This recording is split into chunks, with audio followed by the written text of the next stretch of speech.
Quando o homem ergueu a lendária espada do rei, até mesmo os espíritos imortais estremeceram de medo. Afinal, aquelas almas carregavam uma maldição antiga. Há milhares de anos, durante a guerra contra o Senhor Sombrio Sauron, eles juraram lutar ao lado do rei de Gondor, mas na hora decisiva fugiram da batalha. Como punição pela traição, foram condenados a vagar eternamente como mortos-vivos, sem jamais encontrar descanso. E existia apenas uma forma de quebrar a maldição: receber o perdão do verdadeiro herdeiro do trono. Por isso, quando Aragorn surgiu empunhando a espada do rei, o exército dos mortos ficou em choque. Mas ao mesmo tempo, uma esperança nasceu em seus corações. Finalmente havia chegado a chance de serem libertos. Aragorn então fez uma promessa: se os espíritos lutassem na guerra contra Sauron, ele os libertaria da maldição para sempre. E assim, um pacto foi selado. Enquanto isso, a Cidade Branca enfrentava seu pior pesadelo. Centenas de milhares de orcs cercavam Minas Tirith. Criaturas monstruosas, catapultas gigantescas e os terríveis Nazgûl dominavam os céus montados em bestas aladas. Os soldados humanos estavam sendo esmagados. Dessa vez, o exército inimigo não era apenas numeroso, era extremamente bem equipado. Logo, enormes torres de cerco alcançaram as muralhas,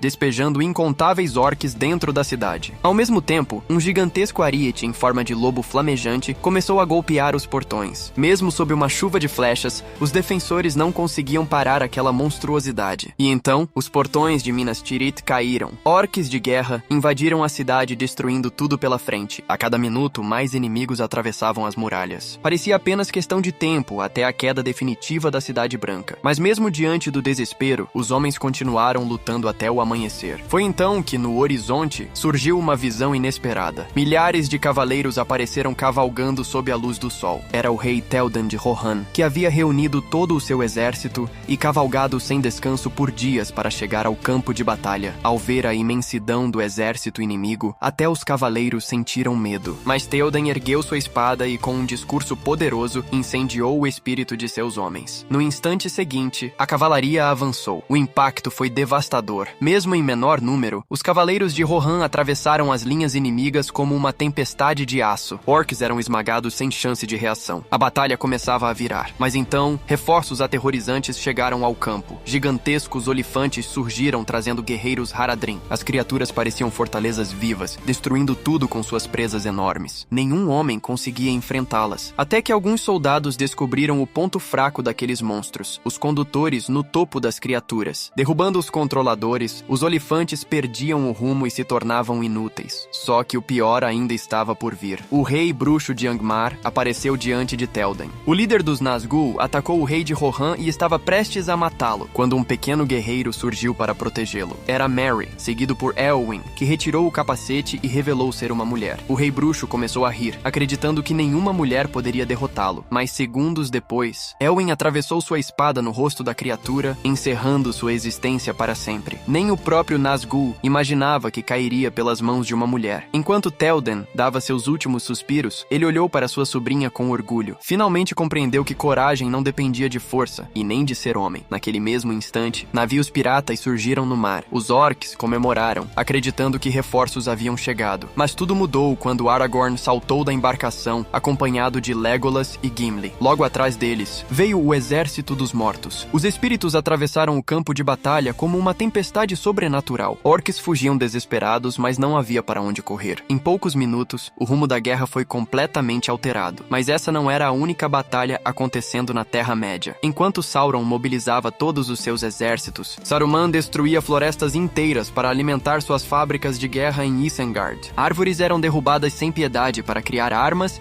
e fortalecer os orcs. Só que Saruman não esperava despertar a ira dos Ents. Quando Barbárvore viu a devastação de seus companheiros, soltou um rugido colossal que ecoou por toda a floresta de Fangorn. Logo depois, os gigantes das árvores marcharam rumo a Isengard, e não houve resistência capaz de detê-los. Os Ents destruíram muralhas, esmagaram orcs e devastaram as máquinas de guerra. Então, em um único golpe, romperam a barragem que protegia a fortaleza. As águas invadiram Isengard como a própria fúria da natureza. Toda a base industrial de Saruman desapareceu sob a inundação. Enquanto isso, Gandalf descobria os verdadeiros planos de Sauron através da visão de Pippin no Palantir. Sabendo que Minas Tirith seria o próximo alvo, ele correu até a Cidade Branca. Mas o governante Denethor estava consumido pela dor e pela loucura. Mesmo sabendo que Aragorn, o verdadeiro rei, havia retornado, ele se recusava a entregar o trono. Desesperado, Desesperado, ordenou que seu filho Faramir retomasse uma posição impossível de defender. Era praticamente uma missão suicida. Mesmo assim, Faramir obedeceu. Menos de 100 cavaleiros avançaram contra milhares de orcs. Uma chuva de flechas caiu sobre eles, e quase todos morreram naquele massacre. Pouco depois, o exército de Sauron finalmente chegou diante de Minas Tirith, e assim começava a maior batalha de toda a Terra-média. Catapultas lançavam cabeças humanas para dentro da cidade, espalhando terror entre os defensores. Então,